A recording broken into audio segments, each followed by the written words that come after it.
Ben teşekkür ediyorum. Sağ olun.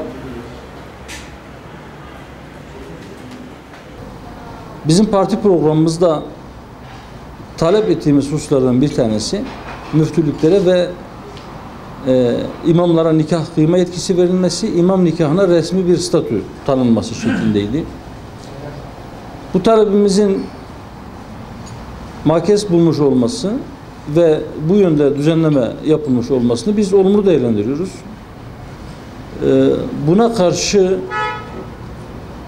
özellikle olayı mecraından saptırıp sanki çok farklı bir tarafa gidiyormuş gibi açıklamalarda bulunanları da ya meseleyi yeterince araştırmamış oldukları ya da kasıtlı olarak olayı çarpıttıkları düşüncesindeyiz.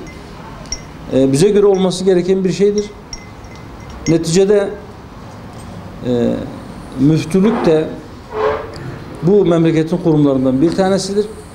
Müftüler de memurdur ve hatta bize göre sadece il ve ilçe müftülerine nikah kıyma yetkisinin verilmiş olması yetmez.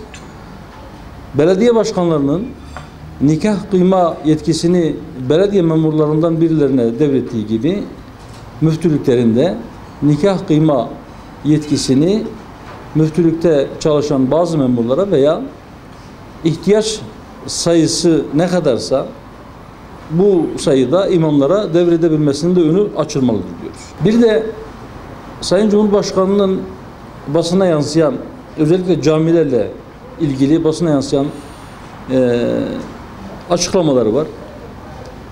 Yapmış olduğu bu açıklamada özet olarak şöyle diyor: örgütün amacının çocuklarımızı hem okuldan hem camiden kopararak kendi ideolojilerinin kulu yapmak istediler. Amaçların bu olduğu açıktır manasında bir açıklaması oldu.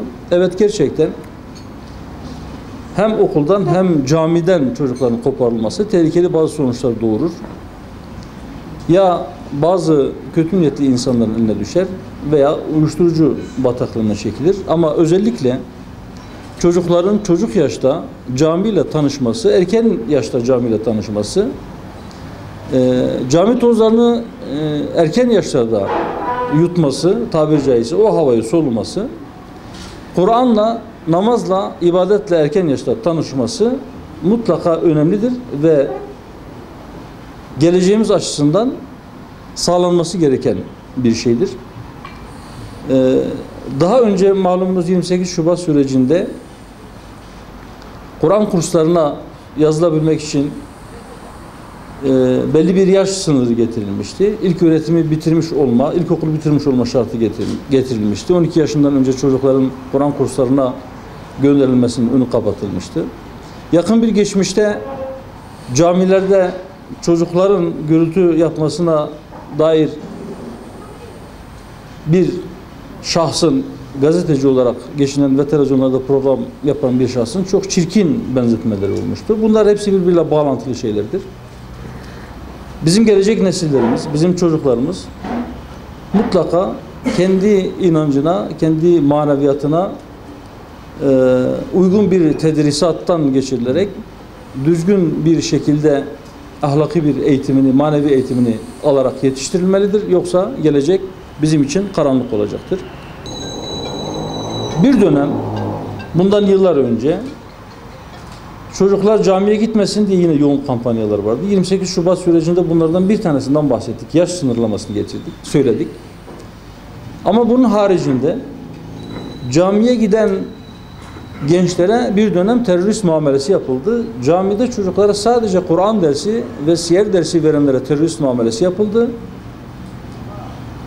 Ve hatta camiye giden çocuklar tehdit edilerek camilerden uzaklaştırıldı.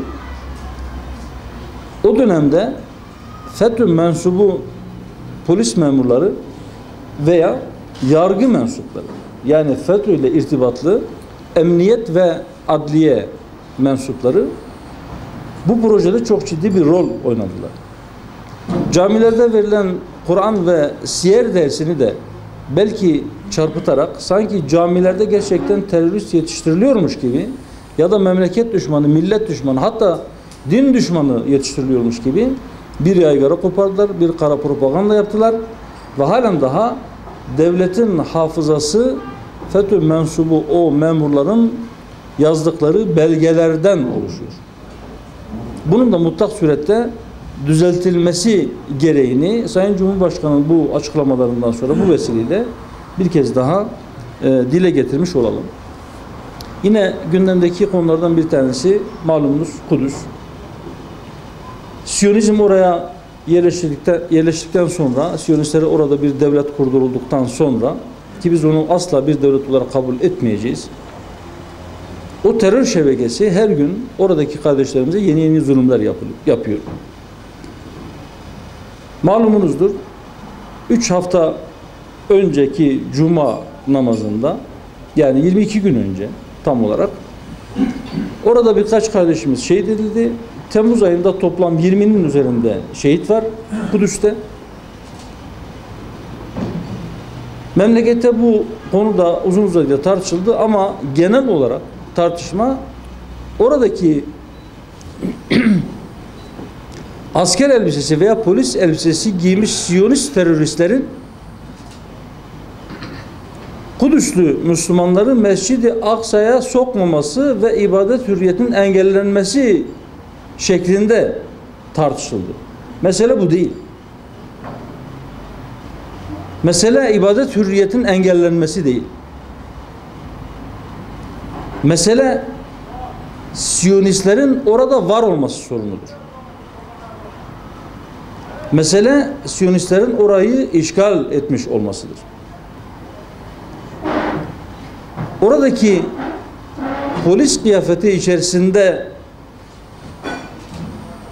Müslümanlara saldıran, onları şehit eden, onların Mescid-i Aksa'ya girmesinin önüne set oluşturan teröristlerin aşırı güç kullanmasından şikayet etmek, üstü örtülü bir şekilde onların otorite olduğunu, orada güç kullanma yetkisine sahip olduklarını kabul etmek demektir.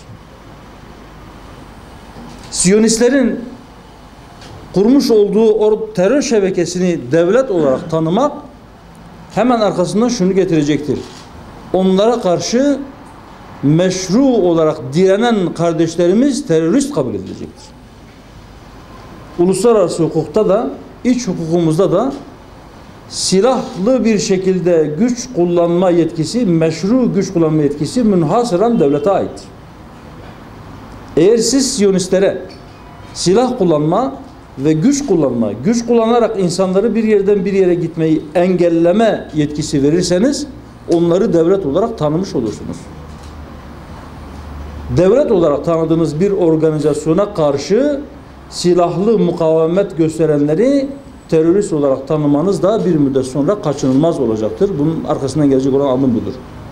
Ben burada hem bu şekilde tanımlama yapanları hem de olayı sanki Siyonistlerin güç kullanması meşruymuş ama biraz dozu kaçırıyorlarmış gibi anlatmaya çalışanları hem uyarıyorum hem de kamuoyuna, millete, İslam ümmetine şikayet ediyorum.